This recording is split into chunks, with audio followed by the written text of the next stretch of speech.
Welcome to 1 TV special analysis. నేను మీ RK. గత వారం రోజులుగా ఎక్కడ చూసినా కానీ ఇండిగో విమానాల క్యాన్సిలేషన్లు కానీ వాటికి సంబంధించి రీఫండ్స్ కానీ వీటి గురించే పెద్ద ఎత్తున చర్చ నడుస్తుంది. సామాజిక మాధ్యమాలు ఫేస్బుక్ కానీ ట్విట్టర్ కానీ ఎక్స్ కానీ మిగతా సామాజిక మాధ్యమాలు వాట్సాప్ గ్రూపుల్లో కానీ ఎక్కడ చూసినా కానీ ఈ వార్తలే హల్చల్ చేస్తున్నాయి. ఎయిర్పోర్టులో ప్రయాణికుల కష్టాలు వీటికి సంబంధించిన వీడియోలు దర్శనమిస్తున్నాయి. చాలామంది వాళ్ళకి సంబంధించి ఏవో ఒక మీటింగ్స్ ఉంటాయి లేదా ప్రోగ్రామ్స్ ఉంటాయి, వాటికి వెళ్ళే వాళ్ళు కావచ్చు.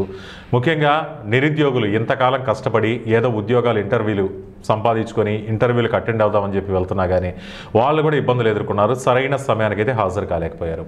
ఇటువంటి వాళ్ళు కొన్ని వివాహ రిసెప్షన్లు కానీ వాటికి కూడా కొంతమంది అటెండ్ కాలేకపోయారు. మళ్ళీ ఆ తర్వాత వర్చువల్గా ఏదో చేసుకున్నారు. బంధువులందరూ ఒక చోట కళ్యాణ మండపంలో ఉంటే వీళ్ళు ఎయిర్పోర్ట్లో ఇరుక్కుపోయి ఆ తర్వాత వీడియో కాన్ఫరెన్స్ల ద్వారా కానీ వాటి ద్వారా కొంతమంది మ్యారేజ్లు చేసుకున్నారు. ఇక ఆరోగ్య సమస్యలు, ఇది అత్యంత కీలకమైంది. మనకి ఉన్న చోట ఆరోగ్య సౌకర్యాలు కానీ చికిత్సకి సంబంధించి ఎటువంటి సదుపాయాలు లేనప్పుడు ఏదైనా పెద్ద సిటీలో వెళ్ళి ఆరోగ్యం బాగు చేసుకుందాం అనుకుని టికెట్లు బుక్ చేసుకున్న వాళ్ళకు కూడా నిరాశ ఎదురైంది. వాళ్ళు కూడా సొంత వెహికల్స్లో అంటే కార్లు కానీ బస్సులు కానీ ట్రైన్లు కానీ వీటికి వెళ్లాల్సినటువంటి పరిస్థితి. చాలామంది ఇటువంటి సమస్యలన్నీ ఎదుర్కొన్నారు. మరి మిగతా విమానయాన సంస్థలు అయితే భారీగా తమ ఛార్జీలు పెంచారు. ఇప్పుడున్నటువంటి ఇండిగో విమానయాన సంస్థలు ఆకస్మికంగా వీళ్ళు రద్దు చేసుకుంటే వందల సంఖ్యలో దాదాపు 1500 సర్వీసులు రద్దు చేస్తే దీన్ని ఆసరాగా చేసుకొని మిగతా కంపెనీలు అయితే ఛార్జీలు విపరీతంగా పెంచాయి. ఇది ఒక రకంగా చెప్పాలంటే ప్రయాణికులు నడ్డి విరగొట్టాయని చెప్పాలి. ఇప్పుడున్న ధరలకు దాదాపు డబుల్ వసూలు చేశాయట. ఆ విధంగా ప్రయాణికుల దగ్గర నుంచి వాళ్ళ అవసరాన్ని ఆసరాగా చేసుకొని ఈ విధంగా వసూలు చేశాయి. అంతేకాదు 1-2 సంస్థలకు పెద్దపీట వేస్తే ఇలాంటి పరిస్థితులే వస్తాయి. ఇప్పుడు మనం చూస్తున్నాం, మన ఇండియా వైజ్గా చూసుకున్నట్టయితే 2 పెద్ద సంస్థల గుత్తాధిపత్యం వల్లే ఇటువంటి పరిస్థితి దాపురించింది అనేటటువంటి వాదనలు వస్తున్నాయి. ఇలాంటి పరిస్థితులు తలెత్తకపోతే ఇంకెలాంటి పరిస్థితులు తలెత్తుతాయి? ఇలాగే తయారవుతుంది. ఇన్ని విమానయాన సంస్థలు ఉన్నప్పుడు 2 సంస్థలకు మాత్రమే పెద్దపీట వేసి ఈ ఇండిగో ఎయిర్లైన్స్కి అయితే 64% మొత్తంగా ఉన్నటువంటి దేశంలో ఉన్నటువంటి విమానయాన సంస్థల్లో 64% వాటా ఇండిగోకే ఉంది. ఇండిగోకే ఉన్నప్పుడు అర్ధాంతరంగా వాళ్ళు తమ సర్వీసుల్ని రద్దు చేసుకున్న కారణాలు ఏమైనా చెప్పచ్చు. అర్ధాంతరంగా వీళ్ళు రద్దు చేయడం వల్ల ప్రయాణికులు బస్టాండ్లు కానీ రైల్వే స్టేషన్లు కానీ అయితే సంతల్ని తలపించాయి. ఆ విధంగా రద్దీ నెలకొంది. 2 సంస్థల గుత్తాధిపత్యానికి నిజంగా చెప్పాలంటే ఇది ఒక నిదర్శనం, ఈ సంక్షోభం. సరే, అసలు మొత్తానికి ఇలాంటి సంక్షోభం ఎందుకు ఎదురైంది? గతంలో ఎప్పుడూ లేదు ఇటువంటి పరిస్థితులు. ఇప్పుడే జరిగాయి. ఇది సగటు వ్యక్తిని కూడా ఆలోచనలో పడిచేస్తుంది. అరే, ఇంతకుముందు కూడా ఉన్నాయి విమానయాన సంస్థలు, మరి ఇప్పుడే ఎందుకు ఇటువంటి పరిస్థితులు తలెత్తాయి? అసలు ఎందువల్ల ఈ పరిస్థితి దాపురించింది? ఎందుకు ఉన్నట్టుండి ఇటువంటి పరిస్థితులు వచ్చాయంటే కేంద్రం తీసుకున్న నిర్ణయంతో స్టార్టింగు ఇది మొదలైంది అంటున్నారు ఇండిగో చెప్తున్న వర్షన్. కేంద్ర విమానయాన సంస్థ ఇటువంటి నిర్ణయం తీసుకుంది కాబట్టి అసలు కేంద్ర పౌర విమానయాన సంస్థ ఏం చెప్పింది? వారితో పాటు క్రూ సిబ్బందికి కానీ పైలట్లకు కానీ విధి నిర్వహణలో అలసటకు గురవుతున్నారు కనుక అది ప్రయాణికుల భద్రతకి చాలా ప్రమాదం అని కదా చెప్పింది. అంటే పైలట్లను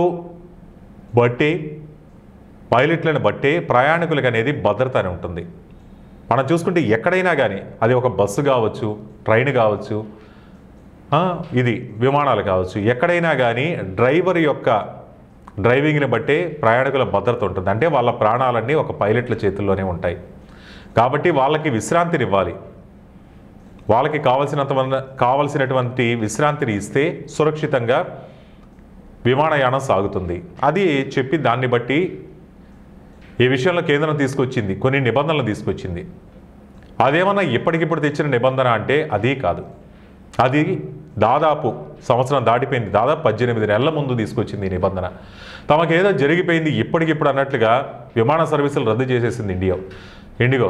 ఏదో రాత్రి చెప్పి పొద్దునకంతా లేదు వాళ్ళకి రెస్ట్ ఇవ్వాలి అనుకుంటే పైలట్ల కొరత ఏర్పడింది అనేటటువంటిది మనం అనుకోవచ్చు. కానీ ఎప్పుడో సంవత్సరం క్రితం చెప్పిన సంగతి ఇది.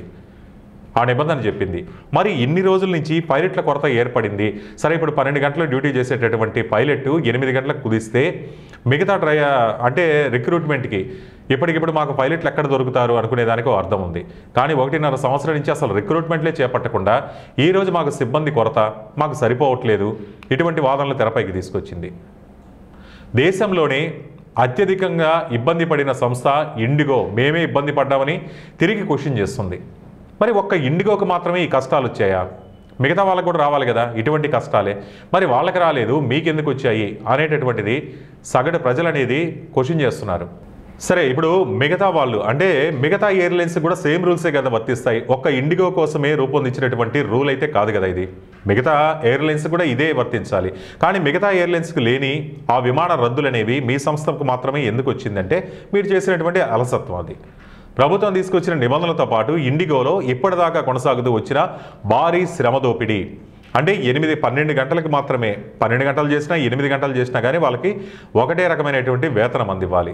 అలాంటప్పుడు వాళ్ళతో 12 గంటలు చేపించడానికే ఇండిగో మొగ్గు చూపింది తప్పితే కొత్తగా మన కేంద్ర విమానయాన సంస్థలు తెచ్చినటువంటి నిబంధనని వాళ్ళు యాక్సెప్ట్ చేయట్లేదు. శ్రమ దోపిడీకే వాళ్ళు మొగ్గు చూపుతున్నట్లుగా నిపుణులు కూడా చెప్తున్నారు. ప్రముఖ విమానయాన సంస్థ అయినప్పటికీ ఇండిగో వద్ద అత్యవసర వినియోగానికి బఫర్ స్టాఫ్ కేవలం 4% ఉన్నారు.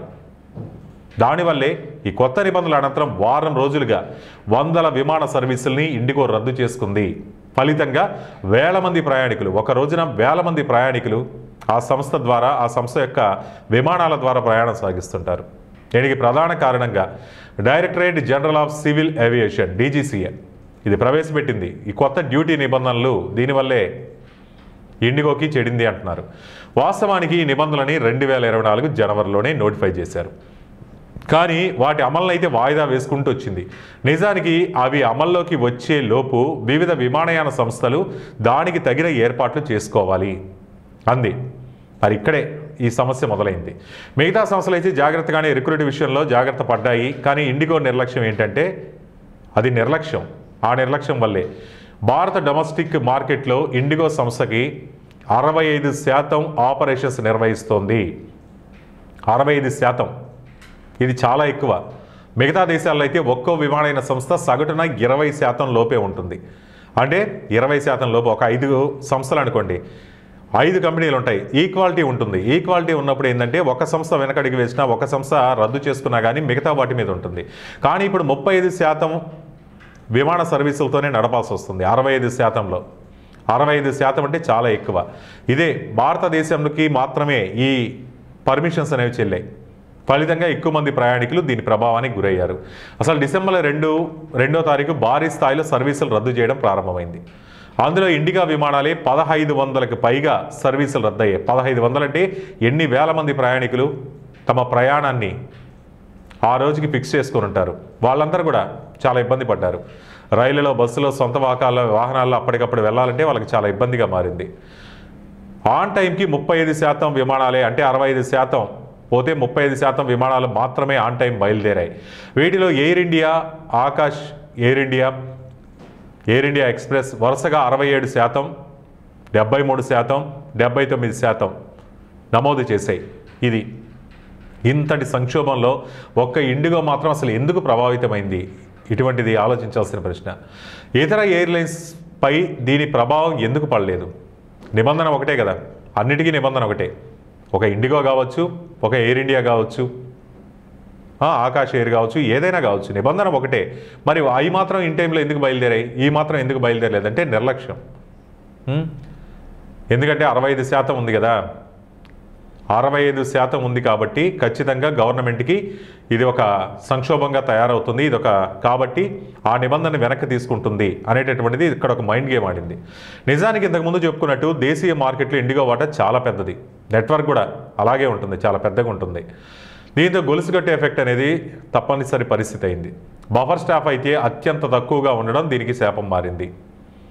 కొత్త నిబంధనలు, అదనపు పైలట్లు ఎంతమంది అవసరమనే విషయంలో ఇండిగో అంచనాలు కూడా తప్పుగా వేసుకుంది. అంటే ఇంతవరకు సరిపోతుందా అనుకున్నారట, కానీ అది సరిపోలేదంటున్నారు. కానీ అంత పెద్ద నెట్వర్క్, అంత పెద్ద విమానయాన సంస్థ 65% మొత్తం సర్వీసులు 65% ఉన్నటువంటి ఇండిగో ఆ మాత్రం అంచనాలు లేకుండా తమ సర్వీసులు నడపగలదా అంటే ఎవ్వరూ నమ్మే పరిస్థితి కాదు.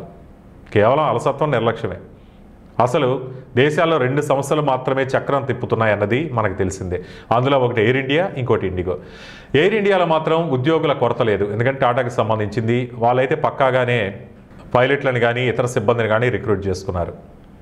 ఇండిగోలో మాత్రం ఈ కొరత కనపడుతుంది. కారణం తక్కువ స్టాఫ్, ఎక్కువ సర్వీసులు. ఇదే తక్కువ స్టాఫ్, ఎక్కువ సర్వీసులు.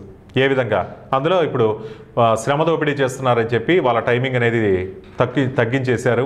అలాగే వాళ్ళకి రెస్ట్ కావాలన్నారు. ఫలితంగా కొరత ఏర్పడింది.